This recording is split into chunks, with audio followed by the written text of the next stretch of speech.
So as you can see from the game that we started before, we're actually very near the end of the... I'm going to turn that down. That's a little bit loud.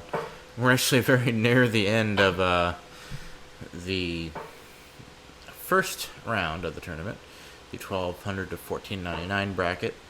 And this is the only game left, I believe. If I'm not mistaken, let me check. Yes, that's the only game left, and Black is on a losing streak right now. He is screwed.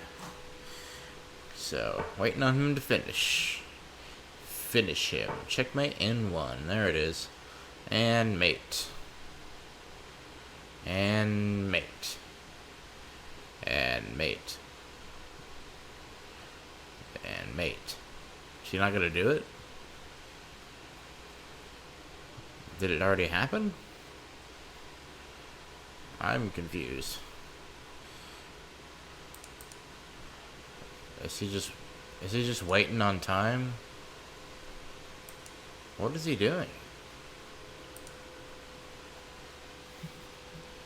That's really weird.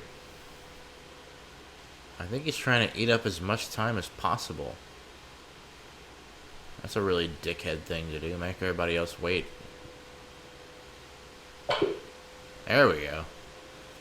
Well, was he not sure that was checkmate? I mean, come on. Okay, now.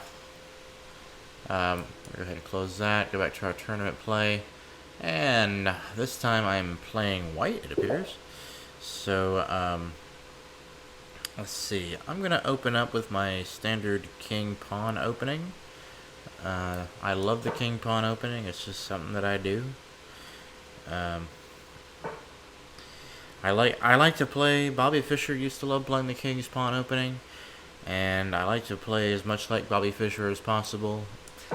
I'm not Bobby Fischer, obviously. I'm not. I'm not that good, but nevertheless, using his play style can be very advantageous. So go ahead and pull out the bishop here, like he normally would, and then after that, we'll open this pawn up right here.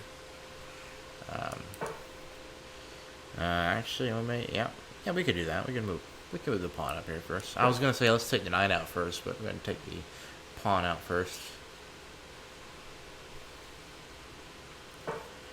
Okay, so now he's got his knight on kind of a weird square there, but I'm gonna ignore that and just castle.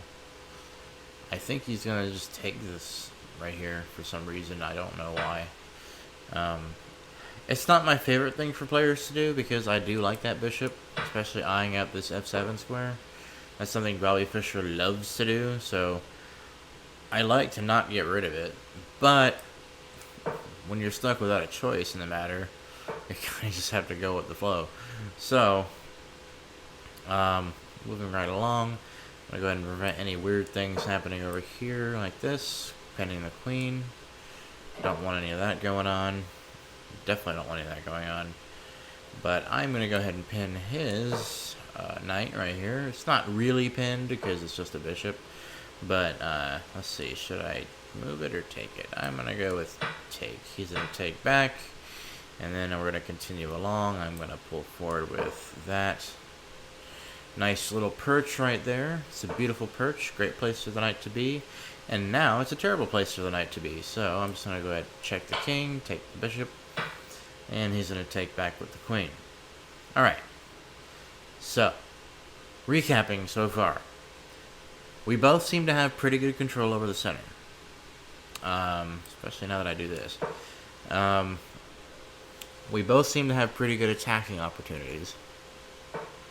And we both seem to have pretty good general strategies. Now this is an interesting move right here. Because what can happen is he can just come down here and take this pawn, and I won't be able to take it back because of the fact that the queen is protecting, or is blocking a discovered check. So what I'm gonna have to do in this position is probably move my pawn chain or threaten his queen. So I'm gonna go with the queen threat.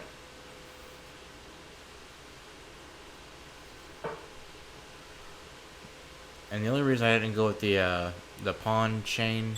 In other words, this move right here is because he could easily come down, take, and then take my rook. So I got to be careful about things like that. It's still something I'm trying to get the hang of. Like, how do you control the king side when there's not really a whole lot of major pieces over there?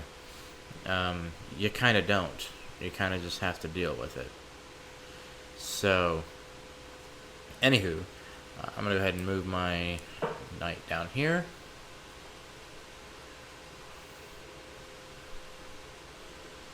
Threatening his queen once again. And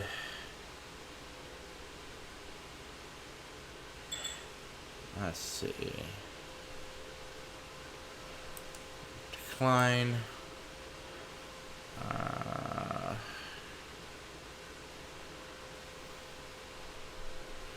Do I really want to do this?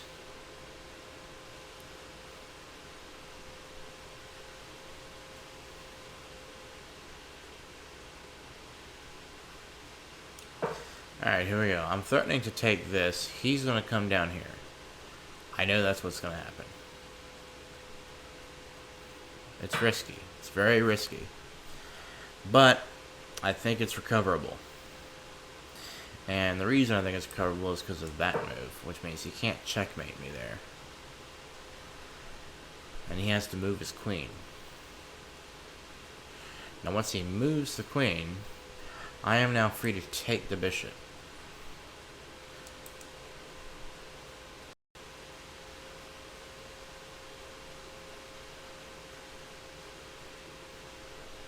So that will put me one major piece ahead.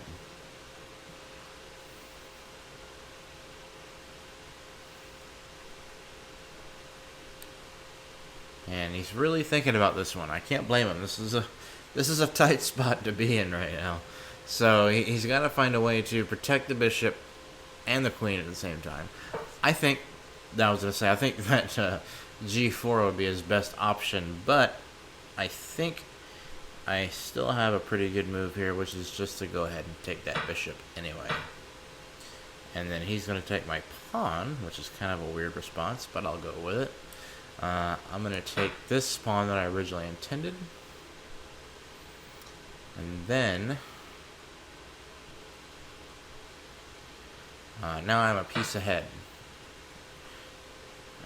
Technically not a whole piece ahead because he does have some, I guess, scoring advantage of the fact that he has two pawns now. But still, I'm ahead in this game. Go ahead and see if he wants to trade queens. I don't think that would be a good idea in his position right now. But we'll see what he does.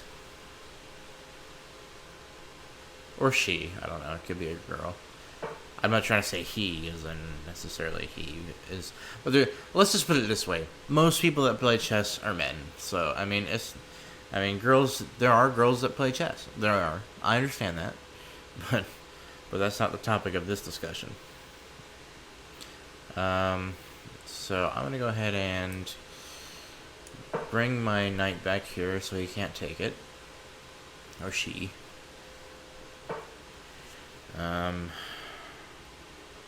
Guess he's pushing his pawns up, trying to make some headway. I'm going to go ahead and do that number. And I think that pretty much blocks this queen from any decent squares, except for like here or here. And that gives me a good opportunity to come in and swing in and take this pawn right here. Yeah, so he's moved there. Now I just have to threaten him with this. And he can't take this because of this piece right here. So we're in a good spot right now. Really good spot.